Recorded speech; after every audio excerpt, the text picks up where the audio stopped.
కళ్యాణదుర్గం నియోజకవర్గంలో తెలుగుదేశం పార్టీలో టికెట్ రాకపోగా వైసీపీలోకి చేరిన ఉమామహేశ్వర నాయుడు తుస్సుమన్నారు. ఉమామహేశ్వర నాయుడు చేరితే వైసీపీకి లాభం అంటూ ఊదరగొట్టిన వైఎస్ఆర్ కాంగ్రెస్ పార్టీ నాయకులు ఉమామహేశ్వర నాయుడు కాదు కదా, ఎవరు చేరినా కూడా లాభం లేదు అంటూ వైఎస్ఆర్ కాంగ్రెస్ పార్టీ కార్యకర్తలు చర్చించుకుంటున్నారు.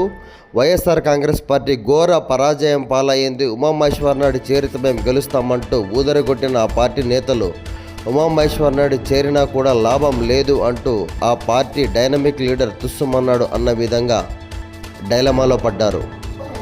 తెలుగుదేశం పార్టీలో టికెట్ రాకపోగా అదే అసంతృప్తితో వైసీపీలోకి చేరిన ఉమామహేశ్వర నాయుడు వైఎస్ఆర్ కాంగ్రెస్ పార్టీని గెలిపించలేకపోయారు అంటూ వైసీపీ కార్యకర్తలు మెజార్టీగా చర్చించుకుంటున్నారు.